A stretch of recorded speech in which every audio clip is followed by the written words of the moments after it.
So the title of our lesson today is Expand, Expand, Love is the Key. And I want to just share with you, I was actually listening to this particular song while I was working. And I've listened to it many times before. I love this particular song out of our whole hymnal. And as I was working, I would usually just hum along with it. But as I was working away, and this is just before I started preparing for our sermon, our lesson today, the words just completely came up in front of my eyes. Expand, expand, love is the key. Love is something that is divine love, is something that is in much needed today. It's probably the best way I can express it without getting into too much of the minutiae of it. Love is definitely needed in our world today. And something I want to do today is I'm going to start our lesson by doing a reading for you based on a lot of indicators. We are coming to the end of an age. We know that from our teachings. We also know that if we look at the world, we can read about this in Revelations, if we go by the prophecies that have come forward from us. So I'm going to read for you from Unveiled Mysteries. I feel it is maybe appropriate for us to have a reminder of what transpired in ancient times and which has through recent decades been brought back to our remembrance or our memory with the writings of Godfrey Ray King, Guy Ballard, which the person we also know today as the beloved Ascended Master Godfrey. Now, we can also go to other writings, books that authored maybe, for example, as part of the readings of Edgar Cayce. And the particular book that I'm referring to is Story of the Soul by an author called W.H. Church. If you haven't ever had a chance, go and read that and also refresh your memory on Unveiled Mysteries. Where I start with this reading is in the chapter called Royal Teton. I'm not going to read every single passage in there or every single sentence and every single word. I'm going to take some extracts out of it for you. At any point in time, please go and read it. It's a very interesting information that Guy Ballard wrote here from his travels with Saint Germain. So the part where I start, he talks about Atlantis. He says, next came the growth to beauty, wisdom and power of Atlantis, a great continent covering a large part of what is now the Atlantic Ocean. At that time, there existed solid land between Central America and what today is Europe. The things accomplished in that age were tremendous, but again, the people's misuse of the mighty God energy overwhelmed them. And as things were thrown more and more out of balance, the tearing apart of the Earth's surface by cataclysmic action was re-experienced. It left but a small remnant of Atlantis, merely an island in mid-ocean, cut off from close contact with the rest of the civilized world. The east and west portions of the land had sunk beneath the Atlantic Ocean, leaving only the island called Poseidonis. It had been the heart of the then known civilized world, and preparation was made to protect and preserve its most important activities as a central focus to carry forward certain unfinished work. In that period, very great attainment was reached, both spiritually and materially. The mechanical development of this cycle reached a very high state of achievement, and one of its most remarkable expressions was the perfection of their aerial navigation. The air transportation of our modern life is yet very crude and primitive compared to what was then on Atlantis. The great masters of light and wisdom made this possible for the people of Poseidonis because they inspired, instructed, protected, and revealed knowledge of great advancement in every phase of human activity. A very large portion of these people became aware of the great inner God power within the individual, but as before, the human side of their nature or outer activities again usurped the great energy. Selfishness and misuse of this transcendent wisdom and power gained the ascendancy to even greater height than before. The masters of the ancient wisdom saw the people were building another destructive momentum and that a third cataclysm was threatening. They warned the inhabitants again and again as previously, but only those who served the light gave heed. Great buildings were constructed of imperishable material where records were placed that have been preserved through the centuries. These remain in a state of perfect preservation now on the bed of the Atlantic Ocean, hermetically sealed. They will be brought to the light of day by the great ones who directed their preparation and control their protection. In them are recorded humanity's advance and accomplishment of that period, so there has been no permanent loss to mankind of the activities of the Atlantean civilization. And then he says, the final cataclysm spent its momentum, and the last remaining fragment of a once world empire sank to rest for purification through the centuries beneath the present Atlantic Ocean. The remembrance of Atlantis and her people, unlike the lost continent of Mu, has not been entirely forgotten or obliterated in the history of mankind, for it has been recorded in many ways through the centuries. Even though 12,000 years have elapsed since the sinking, fragments of information concerning it still drift to us from most unexpected channels. And then we jump forward to where he talks about the ancient civilizations of the Gobi and the Sahara deserts. Those showing the rise and the fall of their principal activities. He says the decline in each of these was due this time not to cataclysmic action, but to being overrun by hordes of primitive souls taking embodiment in that cycle. Next came pictures of Egypt, her rise and fall, the latter being due to the deliberate misuse of knowledge and power by a large number of the humanity embodied in that land, whose predominant qualities were pride of their intellectual accomplishments and rebellion against the restraint of their lower nature. And when I read this, it reminds me so much of what we're seeing in our world today. These always mean failure individually or en masse. Egypt rose to her greatest height by the right use of knowledge and power.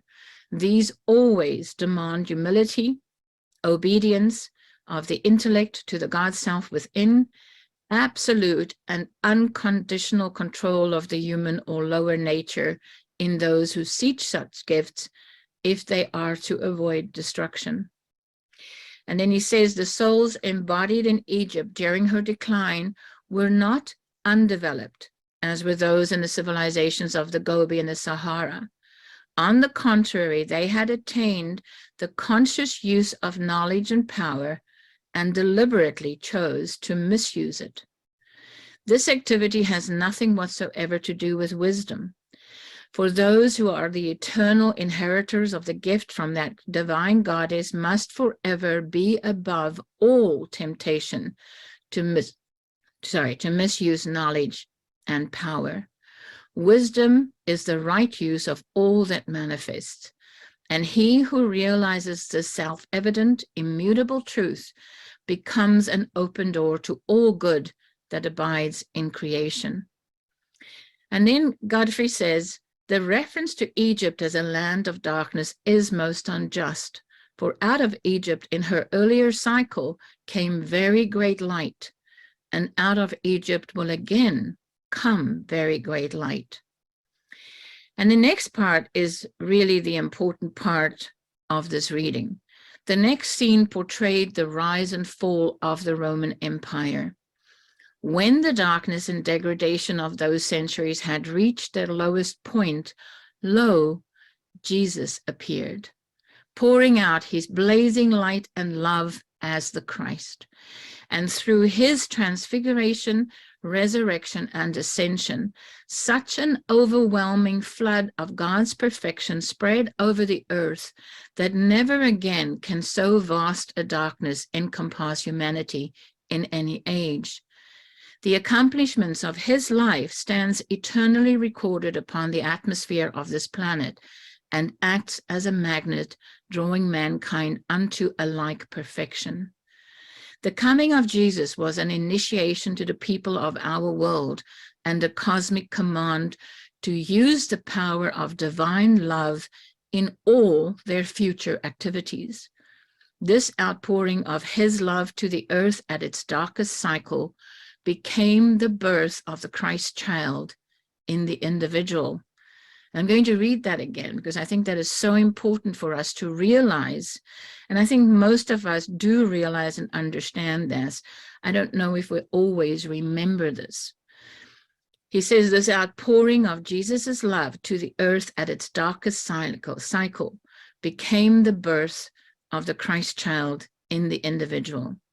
He called forth once again the cosmic divine blueprint and revealed the decree for the incoming age. That plan is complete dominion over all things finite through the full stature of the Christ within every human being. So as I said earlier, I encourage you to go and read this book. I read it multiple times a year because I just find the teaching in there from the descriptions that beloved Godfrey gives us there. And these are his travels with Saint Germain is something of a reminder for us. We are facing an unprecedented time in the earth right now. And it is very important, I believe, for us to remember that through divine love, if we allow the love of the heavenly host of God to flow through us into the earth, we can accomplish anything and turn the really mired situation that we're facing or seem to be facing. It can be turned around. Godfrey continues and he says, these remarkable pictures continued and revealed activities stretching forth into the far future and affecting the whole earth. They showed many changes to come in the surface of the land itself. One of the most important of these concerned the progress of North America. The divine plan for the future of North America is a condition of intense activity in the greatest peace, beauty, success, prosperity, spiritual illumination, and dominion. She is to carry the Christ light and be the guide for the rest of the earth, because America is to be the heart center of the golden age that is now dimly touching our horizon. The greater portion of the land of North America will stand for a very long time. And Godfrey says this has been known for thousands of years. Yes, for over 200,000 years. And then he continues and describes some additional beautiful scenes that he was presented with. Now, Godfrey also tells us that he was not allowed to put into this book everything that he saw. Things like the reason the whole world wars became about and so forth. But there is some wonderful information, and I think some really encouraging information shared here, just like with every single dictation that we have the privilege to have access to in our world today. I'm going to go to a dictation now by beloved Carly. This was published in volume 45, number 4. And the title of that is Love is the Key to Carly. And beloved Carly tells us, she says, I am Carly, I move in the earth, I turn over the earth, I go under the earth, and I collect the heads of those who have counted themselves as the ego incarnate. I come, I move, and at the end of the hour, I shall know whom I shall go after for the binding of the substance of that human ego. So as we read in the writing of Godfrey, the one thing that we are here to overcome and to subdue is the human ego. Carly continues and she says, be prepared to be stripped of it, for this is my coming. If you accept me, then you will know the absence of self-importance and a tremendous energy of empowerment that you may or may not receive, but you may in turn look for it, seek it, find it, internalize it. She says, I am the manifestation of the feminine deity. I am dark. I am deep blue in color. I have no patience for those who move with the ego, but I come to those who would be the Divine Mother. I come to those who would receive Shiva. I come to those who have profound understanding of aeons upon aeons of their evolution, recognizing that this is an hour when the door may open, the door may receive you, and the door may also shut. Therefore, remember Kali, remember the dance of Kali, remember the burning ghat, remember the ashes, remember that all that is not real must go into the flame. And I just want to interject here for a moment. The word ghat, which is spelled G-H-A-T, in Hindi, ghat means river landing stairs or mountain pass, and it has been extended in its anglicized plural form to include the mountains themselves. So think of that image. Remember the burning ghat, as Kali says. And she continues, she says, if you would have empowerment, seek it, find it. The vessel of empowerment is seated in the throne of grace, in the majesty of love. Love, then, is the key to Kali. And she says, I am ferocious, for I go after my own. Understand this, beloved. When you see me moving about, know that I come to shatter, to shatter, to shatter again all of the old molds, that you might find that spirit of the living God, that you might find reality, that you might find all that is there that has been waiting for you. Take the nature of your feminine divinity, expand it until an entire cosmos knows you as Kali. Know me as that Kali, beloved. Know me as that fierce one, for I get things done, and I am the annihilator of all and anything that is not worthy of keeping. I am here, beloved, for you have much, too much baggage. Strip yourselves of that baggage and go with the one-eyed God, that point of the Cyclops, that point of Elohim, all-seeing eye of God, all-seeing eye of God. See the perfection and wholeness. Do not see imperfection and coldness. Enter then in. Now move deeply. I bring you down to levels of the subconscious and the unconscious mind.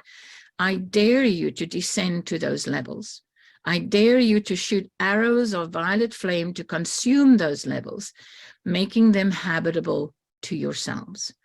Recognize that all that is in you must come up for transmutation, must be cast into the fire, and you must let go of human pride. Let human pride be no more. It will be your undoing. Therefore, beloved, know that at all levels of being there is established a way and a path. Seek the highest path. Seek the path of the Bodhisattva. Seek the path of your holy Christ self. Seek the path not of the ego, but of the not self. I remember your beginnings and I remember what they were like. I shall see you in your endings, but I pray that your endings will be eternal beginnings forever. May you ever know and forever know those eternal beginnings, that you might move and move again and again. And then Kali asks this question. She says, why is there a trinity of deities, all female? And I must be honest, I was surprised when I read this because I didn't realize that there was a trinity of deities of all female. It is because within ourselves we carry such a moment of intensity of sacred fire. Therefore, we are called and we respond to Lord Shiva. We respond because we understand the layers upon layers upon layers of the human consciousness that are consumed and the records that follow suit. I have a very good reason for being on earth, for the dead and the dying need my healing, my presence. And I set them straight, beloved. I am not a cruel goddess, but I am a goddess of no nonsense. I am one who can take you to the stars. I am one who moves with El Moria, the Shohans, the Elohim. I am feminine ray in manifestation. I am circle upon circle upon circle of divine being. I know eternal life, as I have said, and I know death and hell. Know this, beloved, there is no transformation unless you enter into transformation. And transformation is self-transcendence. And self-transcendence is entering into the pearl of great price, entering into the heart of God. If you would seek and find the pearl, if you would find the door that opens to the one who would enter in and know eternal life, call upon me, knock. I may or may not open the door, but there is a very strong chance that I shall open that door. I must be fierce, beloved, because the humanity is self-indulgent. I do not expect you to be self-indulgent.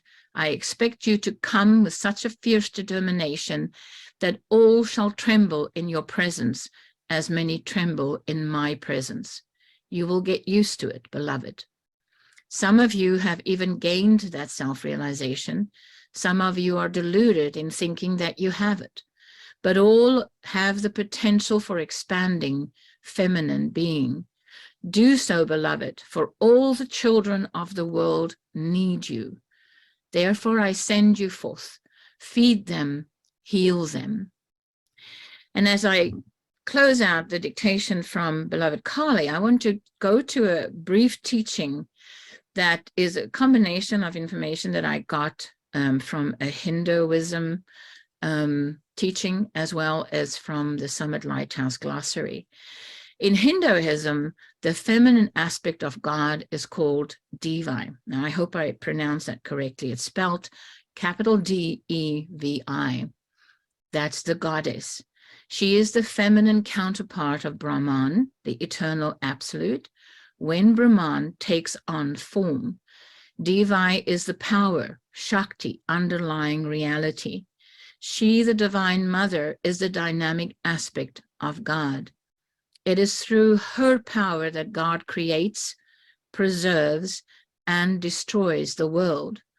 The Shakti is that point of the feminine principle within us that releases the potential of God from spirit to matter. And I think something that we can realize from this description is how important is the balance between masculine and feminine.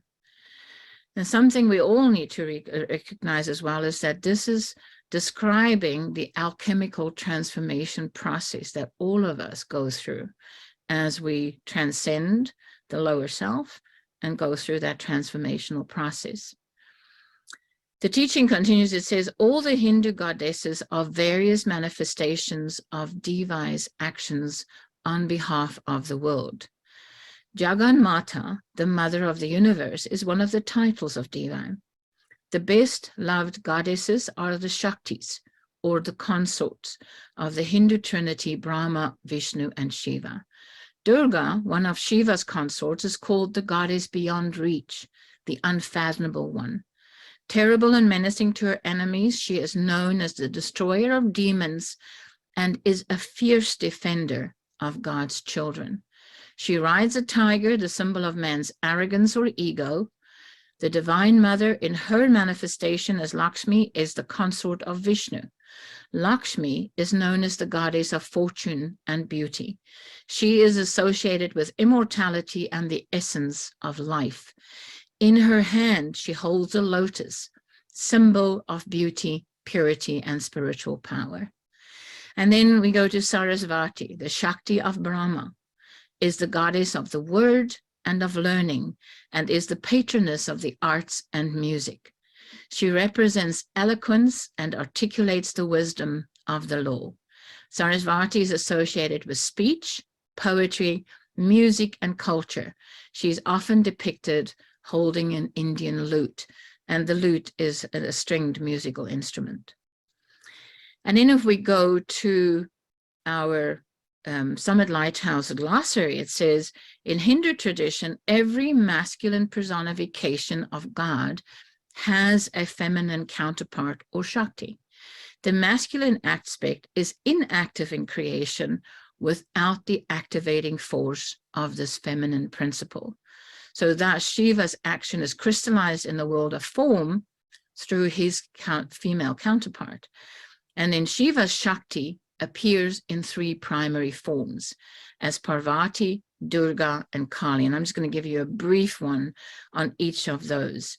Parvati is known as the gentle mother and wife. Shiva's consort Durga is called the goddess beyond reach, or the unfathomable one, as I described earlier. And in Shiva's consort Kali, the symbol of dissolution and destruction, has black or very dark blue skin, and then wears a necklace of skulls. She shatters delusions of the ego and destroys ignorance, even as she brings blessings to those who seek to know God. So a little bit of a background there on the Shaktis, on Brahma, Vishnu, and Shiva and their consorts. And now we're going to go to the primary dictation for our lesson today, which comes from beloved Gautama Buddha. This is from volume 26, number 9. And the title of this dictation, or the pearl as it was published, is Love is the Key. Now we can always rely on beloved Buddha, Gautama, to give us a really good informational lesson on love and peace. And he starts out, he says, "O gracious ones, the hours of peace, fresh from the hand of God, pour over the earth as an oil of anointing. And our being is illumined from levels of cosmic illumination to new levels by his expanding mind and by the buoyancy of his peace. The peace of God knows no limitation. The peace of God is an expansive condition of cosmos, of the radiant spheres of worlds, the systems beyond light years incomprehensible, charged with the emission of the sacred fire victory and waves of compassion from the heart of God that has seen the struggled starts of the disciples of light and has assisted them. Beams through the night glow with greater brilliance than beams through the day, and it is the strange contradistinction of light and shadow that enables the devotees of truth to appreciate the waves of divine bliss as they contrast those conditions with the world's confusion and abuses of holy law." And then he says, "I come this night then from the portals of Shambhala, and I sit tonight," as he sits on the ivory throne that he talks about. He says, "which I sit upon this night is especially builded in order to convey to the hearts of those who are with me the great love of God for all things, both great and small." And I'm not going to read the entire passage on it, but Gautama makes a point to let us know that the ivory that he talks about for the throne is not composed of animal substance. He says, "Elemental life, precious ones, must always be considered, for the things that are formed and the things that were formed are not themselves guilty in particle or principle of having rendered unto any harm." Then he continues, he says, "The world will someday master the challenges that now beset them upon the path. When they tire of the wheel of mortal reverberation, when they tire of the battle of the senses. This ox cart pace cannot satisfy cosmic exigencies." And exigencies means demands or necessities. "It cannot satisfy the deliberations of our councils. It cannot satisfy the waves of peace from the heart of God that would assuage the tears of mankind shed for all the warrings which go on among the members of the body of God upon the planet. Within religious movements, within the family of nations, within the households of men, the din is great." And din, it means racket, noise, disturbance. "And the Lord has ridden forth upon a chariot of golden substance to penetrate the illusions and facades of men, to show how the ways of peace must be made known. I would like tonight to chide those among mankind who will not acknowledge the presence of peace and the need to teach it. The simplest conditions which are not appropriated by men, which are of virtue, must be taught, and mankind must be made to know what is virtue and value. And then Gautama describes the diamond. In our world today, the diamond is esteemed to have an incredible value. And that is because, from what Gautama tells us here, because the gem, though it is abundantly available in the earth, it is being suppressed and held away from mankind. But if it was to become abundantly available to people, it would lose its value. It wouldn't have as high a value as it has in our world today, as the monetary value that we're putting on it. And then he says, understand then that a value must be placed upon peace, and a value must be placed upon spiritual bread and upon the necessities of spiritual life. The world today is an hungered, and they shall be fed. And teachers shall go forth to assuage their thirst with the water of life. And just to remember, Jesus taught us about the water of life that will quench our thirst beyond what physical water can do, and to satisfy and gratify their hunger with the bread of life. Not in an opulence of mortal substance shall the battle be won, but by an outpouring of spiritual treasures.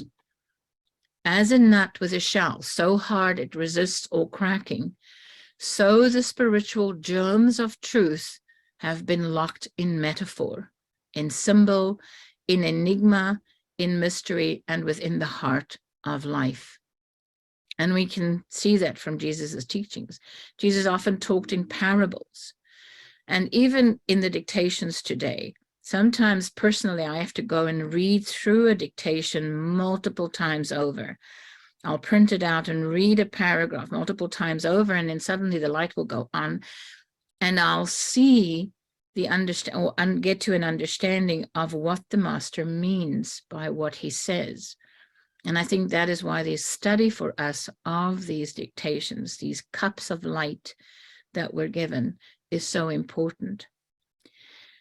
So Gautama says, as a nut with a shell, so hard it resists all cracking, so the spiritual germs of truth have been locked in metaphor, in symbol, in enigma, in mystery, and within the heart of life.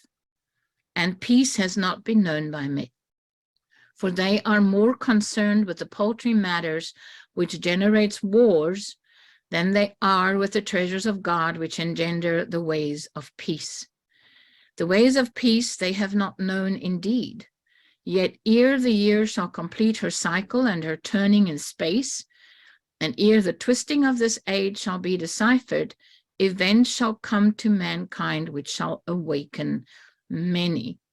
And a lot of us, like myself, can probably hope that it's within these next few years. This specific dictation was published on February 27th, 1983. So we're almost at a 40-year marker of when the dictation was published. We bring and bear no better prophecy, that's Gautama's words, only the fruit of hope and desire for a better world, for a purer heart among the children of men. Now I would speak of a heart that like a flame burns within. I would speak of a heart whose soft glow has suffused the world with the penetrability of the radiance of peace. I would speak of a feeling that causes men to desire victory. I would speak of a yearning for truth that will not be denied the tablets of God's law. I will speak of little hearts made great by basking in his brightness. I will speak of great hearts magnified into cosmic beings because of the vastness of their hope and determination. And I will say to the years, O years, you are shining pathways of light down which the pilgrims travel to the eternal abode, there to find security and rest for weariness of heart and mind. And we have a long way to travel as pilgrims on this path. Gautama continues, and he then calls to other ascended beings and heavenly host present there with him. And he says, "O brothers of Almighty God, beloved Sanat Kumara, most august Lady Master Venus, members of the great cosmic hierarchy and heavenly emissaries, our hearts rejoice at your presence here, the glory of your rejoicing before his face. We welcome each tiny elemental form, each angel being born. We welcome men, one and all. We welcome those who love. We welcome those who wish to learn to love. We welcome all the sons of men, for we have vowed to defend the faith this year as never before." And what I want to interject here is apply that to this year that we're in. We're at the very beginning of a new year in this material world of ours. And for me, as I was preparing for this lesson today, what came to me as I was reading Gautama's words is, for me, I am dedicating this year to our beloved Divine Mother, Omega. And I will bring in just a few excerpts from a dictation from her later on. I think honoring the mother and the feminine in our world today is so important if we look at what is happening in our civilization, in our societies, in our communities. So for me personally, that is my dedication for this year. Gautama continues and he says, mankind have denied their God. They have denied reality. They have denied purity. They have denied all that God is. And in their denial, echoing down the halls of life, has come the wake of frightful apparitions, threatening to engulf vast areas of life with catastrophic conditions. Now then, our brothers, we call to thee for a release of great assistance for the sake of those remnants of our spiritual brotherhood who have gone forth as spiritual teachers to the children of men. And if we think about it this way, when we do something like our novena, we make a call for our spiritual brothers, the Gautama, Jesus, Saint Germain, all the heavenly hosts to stand with us here. And we cannot let up on that call. If we ask, we will receive. If we don't ask, we will not receive. Gautama says, we ask that they be secured this night and given a special protection from all harm and destructivity. We must above all keep alive and fan the flame of hope upon this planet in this awful and terrible hour. We cannot permit losses to occur in our own bands of devotees or chelas who are devoted to right action. We must do all to intensify these children of the light now embodied in mortal form so that they will gain spiritual stature and not lose that wonderful opportunity which has been given unto them. This is the moment of decision when heaven must decide to render assistance, our brothers, beyond the merit of mankind or even of many among our teaching band, who have been caught and snared from time to time by the mortal strands of unholy delusion. We must not permit that they shall then be denied the solace of heaven this hour. And therefore we plead with all of you who have this great God flame within you, bringing upon your own hearts, burning upon your own heart's altar, to this night, give great assistance to mankind in their hours of peril. Roll back the tides of predictability, those conditions which are so plainly revealed to the eyes of the discerning, that they also may recognize that there now has come a moment of the turning, when God shall wipe away tears from the eyes of men through the power of great love. And therefore I ask you, beloved holy ones upon Venus, to lower the great chalice that contains the thought form for the year. And there was at that time a pause in the audience. So I'm going to pause for just a few seconds here. And I invite you to close your eyes and to receive that download from our beloved masters, from the holy ones, just for a moment.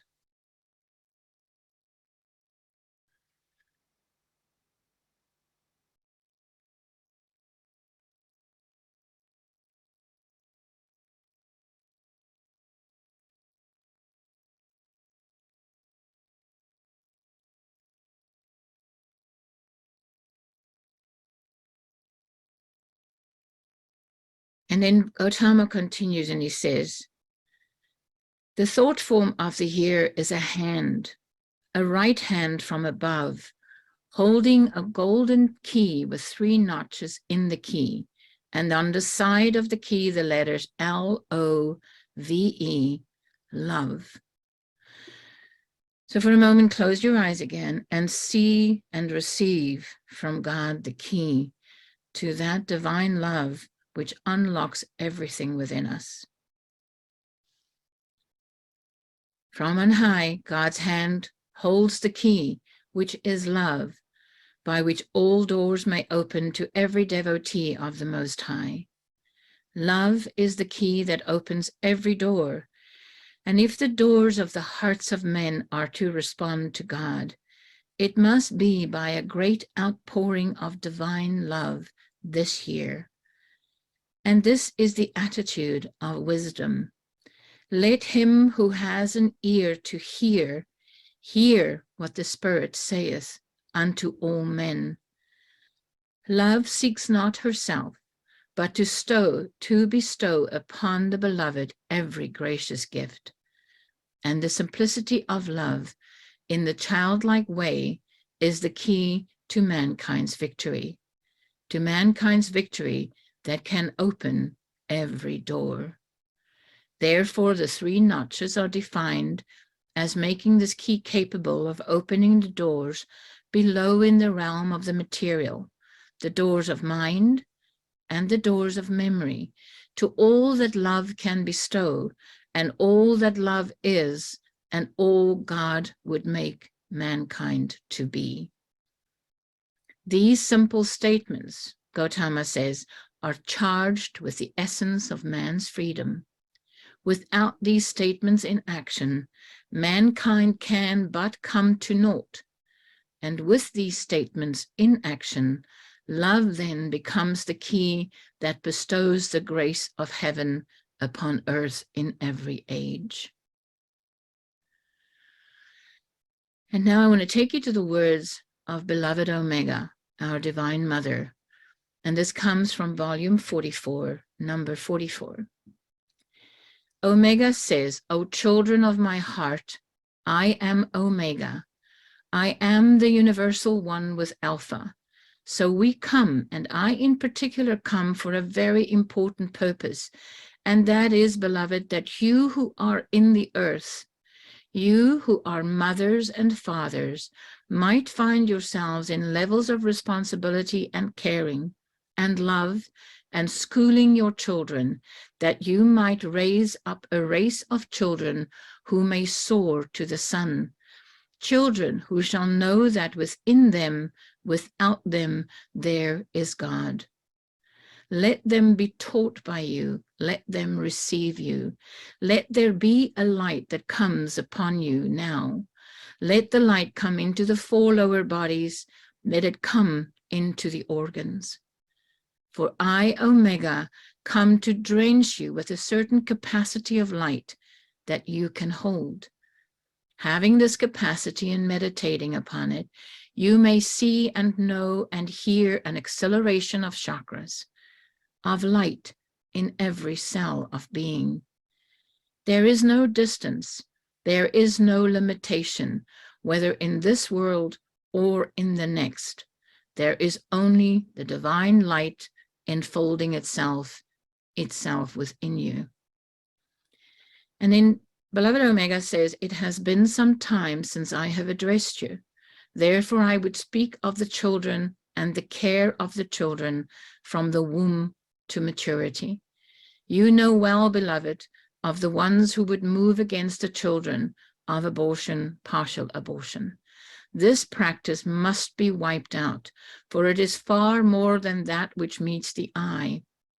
Underlying it is truly a determination to destroy life on earth.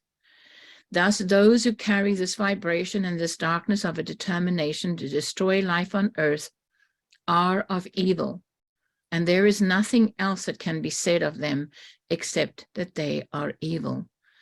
And then just a qualification here, or clarification, that was added to this pearl is Omega does not refer to the individuals who choose abortion as being evil. Rather, the ascended masters have spoken about the forces of Antichrist that promote abortion as being evil. To continue with beloved Omega's words, she says they wear their masks as though on Halloween every day of the year. Many see them, the masks, but many more do not see them, for they are surrounded by Maya and glamour and karma.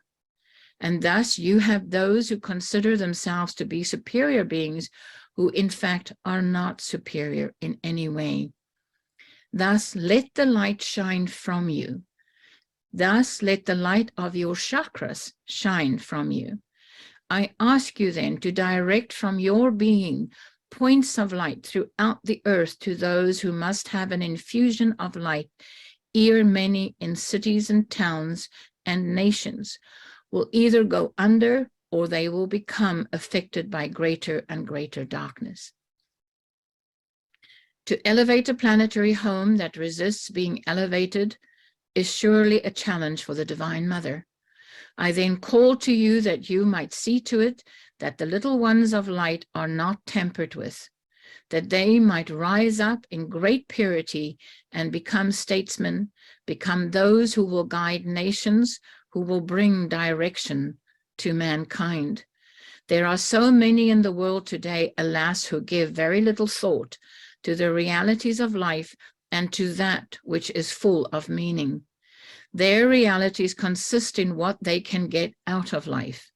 They play politics, they play for power, they play for the very levels that go beneath the surface of the earth where there is great darkness.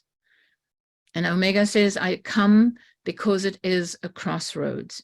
Every time there is the coming of crossroads to such a community as this, even the community of the Holy Spirit and the communities of the world, there is that challenge that is given to each and every light bearer. I am your mother, therefore I send to you great love. And that great love, beloved, is that you might transmute, truly transmute those elements of darkness that are covering the earth. All hosts of light who know their own attainment, such as yourselves, being Chelas of El Moria, Linalo, and others, must surely go after the fallen ones, must surely now continue the acceleration that will increase through the end of this year, when the tallying will come and it will be made known to you what are the tallies for the live streams of the world.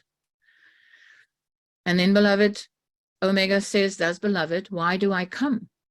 I come because I would wrap you in a swaddling garment as I wrapped you in that garment when you were but a newborn babe.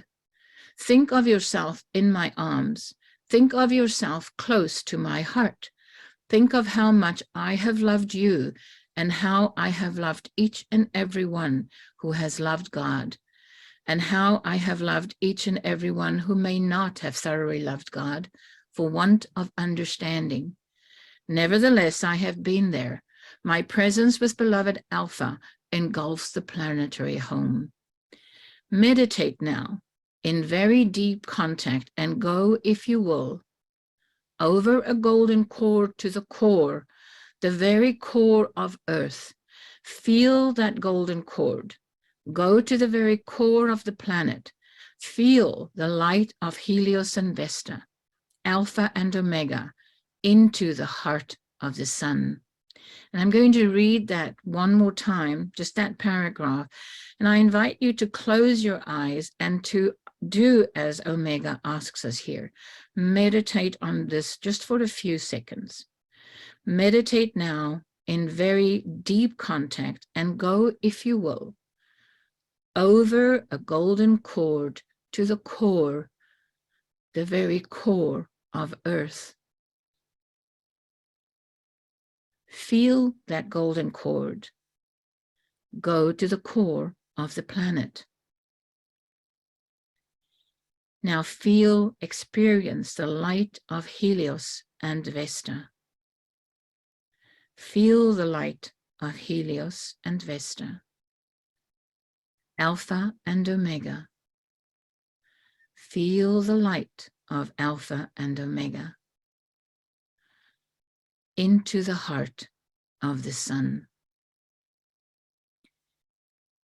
And then Omega says, let the compassion of your heart breathe deeply.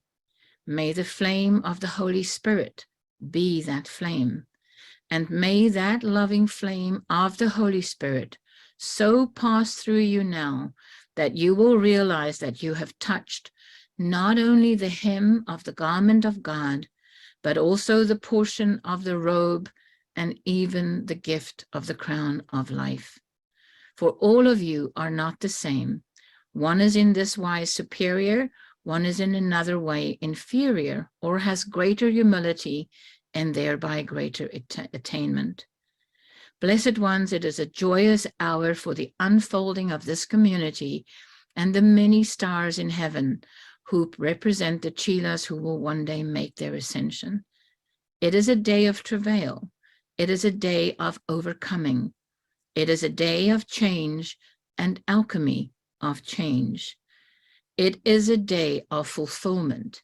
It is the day of Ecclesiastes.